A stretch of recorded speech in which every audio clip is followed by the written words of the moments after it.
Monsieur Gervais, vous allez nous parler de l'élaboration du règlement local de publicité intercommunale et nous présenter les grandes orientations.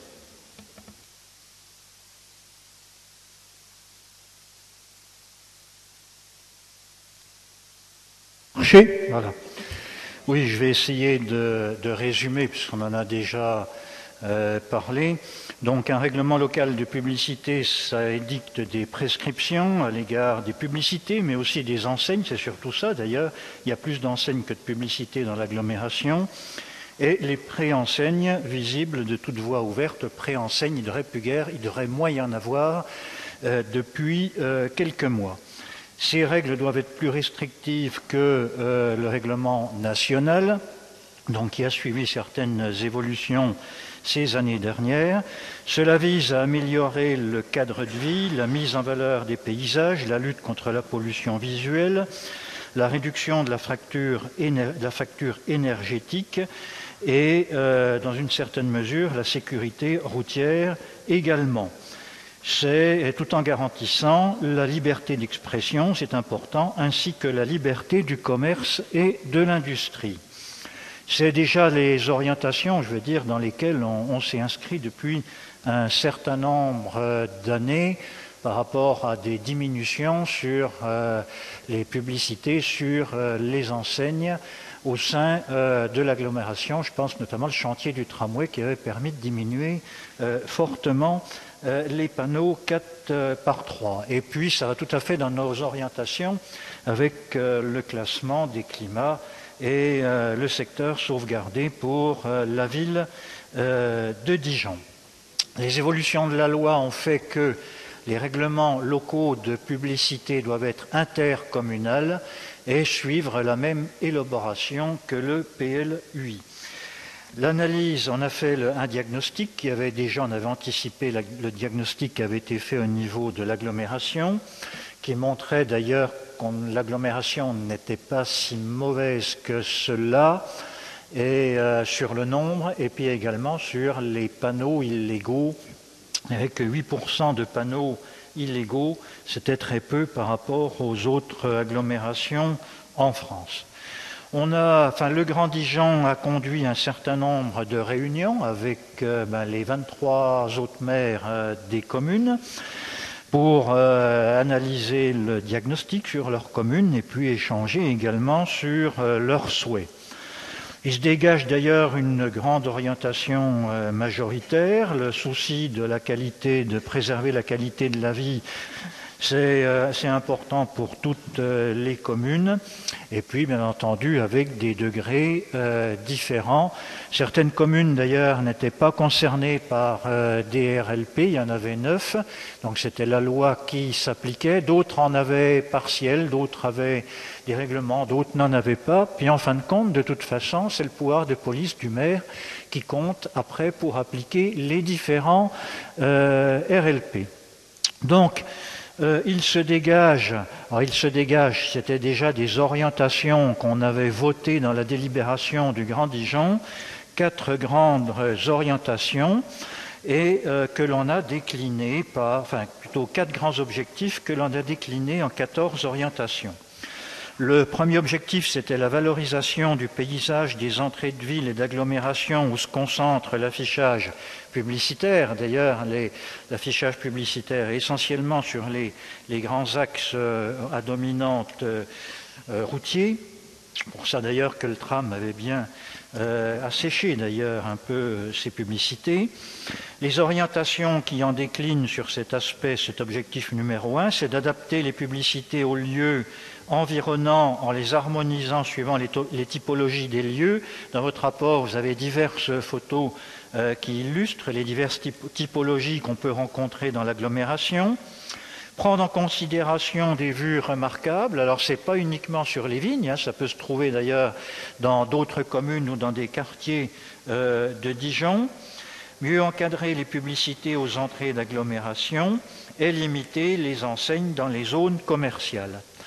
Le deuxième objectif, c'est la préservation du patrimoine, en particulier la maîtrise de l'affichage publicitaire. Ça constitue un axe essentiel du plan de gestion du dossier vignoble des climats de Bourgogne, inscrit au patrimoine mondial de l'humanité par l'UNESCO. Ça va bientôt faire 1 an. On fêtera dans quelques jours.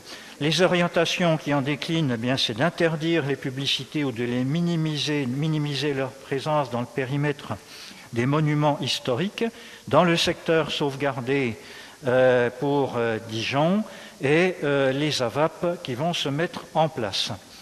Interdire les publicités ou minimiser leur présence dans les centres anciens des communes, dans ou sur les éléments du patrimoine identifiés au PLU ou dans les PLU, dans le patrimoine végétal protégé au PLU, dans le vignoble et dans les cônes de vue qui le concernent.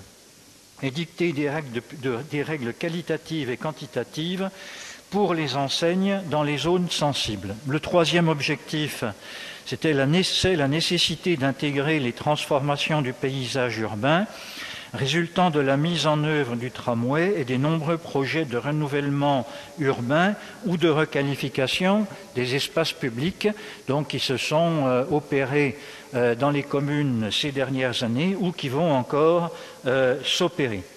Donc les orientations, c'est d'adopter des règles particulières pour les publicités et les enseignes sur le parcours du tramway, et inscrire chaque secteur de l'agglomération dans des zones de publicité en tenant compte des projets urbains en cours ou réalisés récemment.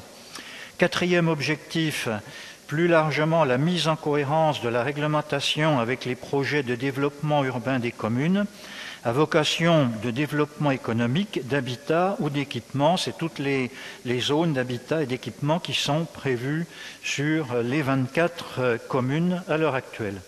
Les orientations, c'est donner une cohérence aux publicités et aux enseignes dans les zones économiques en cours de création ou d'évolution suivant leur nature, conserver et renforcer le caractère paisible des secteurs résidentiels suivant leur nature, les faubourgs, du mixte ou du pavillonnaire. Cinquième orientation, la traduction de la politique environnementale impulsée par le Grand Dijon, visant à favoriser la qualité du cadre de vie et les économies d'énergie, y compris en matière d'enseignes lumineuses et d'affichage numérique. Donc, c'est améliorer et harmoniser la qualité du matériel, publicité et enseigne, et leur insertion dans l'architecture ou les paysages, déterminer les plages d'extinction nocturne des publicités et enseignes, et maîtriser les publicités et enseignes numériques. Voilà les 5 objectifs ainsi que les 14 orientations. Après les débats dans les 24 communes, nous reprendrons le travail dès juillet pour travailler là sur la rédaction du règlement. Il s'agit après de décliner toutes ces orientations en règlement, de définir les zonages au niveau de l'agglo, mais également au niveau des communes, ce qui va être plus compliqué parce que ça va être du très concret, rue par rue. Les zonages suivant 4 grandes typologies, donc zone de patrimoine, secteur résidentiel, grands axes ou zones commerciales, et ensuite donc entamer la procédure qui devra passer en conseil communautaire, enquête publique, etc. En sachant donc que l'exposition va commencer à partir du 4 juillet jusqu'au 30 septembre dans les locaux du Grand Dijon, qu'une réunion publique aura lieu également en septembre, et bien entendu tout le site Internet et les différentes publications qui sont déjà intervenues et qui vont intervenir pour sensibiliser ensuite, puis l'enquête publique qui viendra, et puis ensuite nous revoterons bien entendu le règlement local de publicité. On va essayer de le faire pour le 2e semestre de 2017, et puis après, donc il y a un temps pour la mise en conformité avec le règlement intercommunal. La déclinaison communale du règlement intercommunal. Sur ce rapport, y a-t-il des remarques? Monsieur Bourguignat a la parole.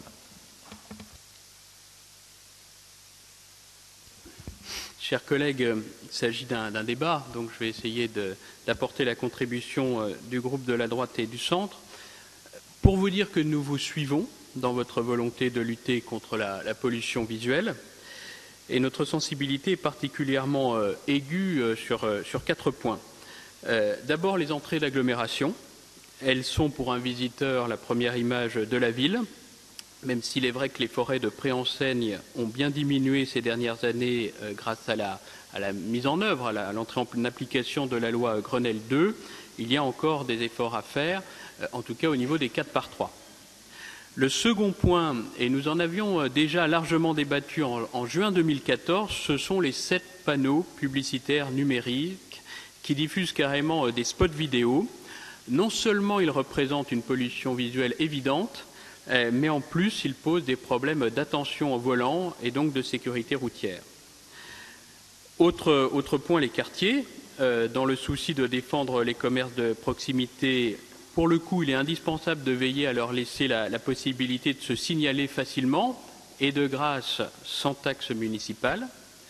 Enfin, le 4e point, et je crois qu'on se rejoindra là-dessus, il concerne l'affichage sauvage et illégal, en particulier au centre-ville, qui demeure un véritable fléau.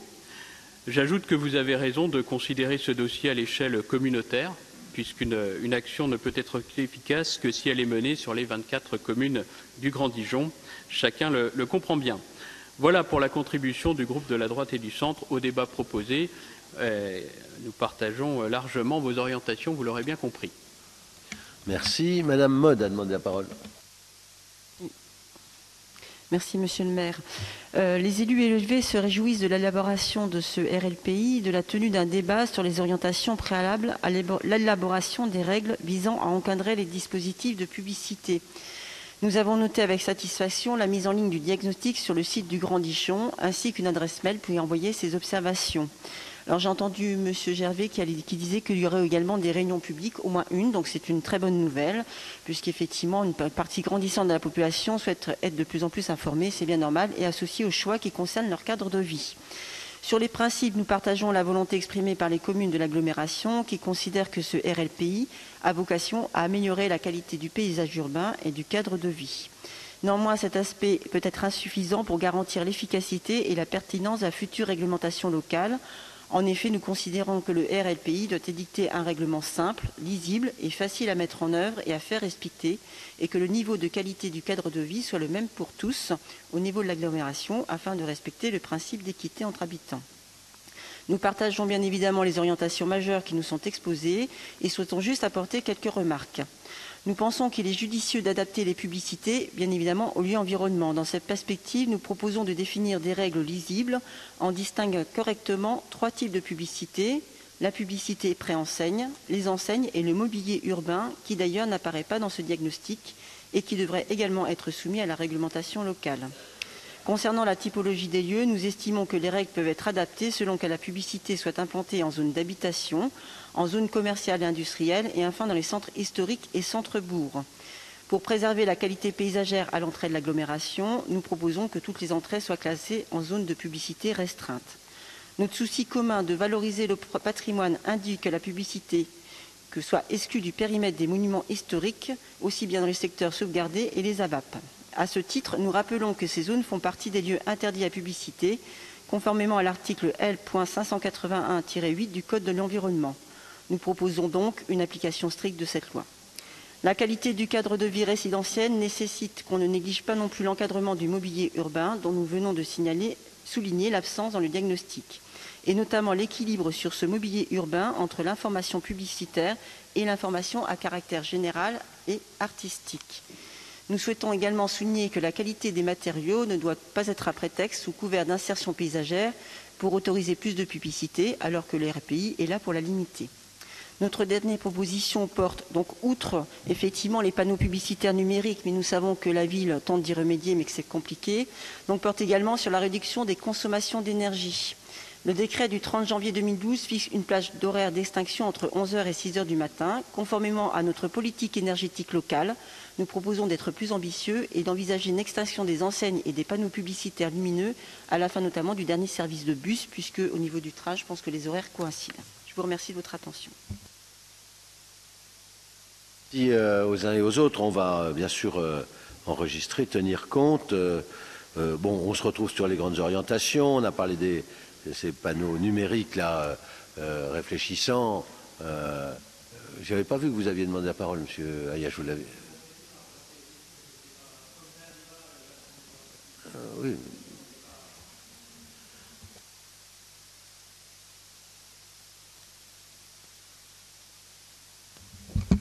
Je vous remercie, Monsieur le maire.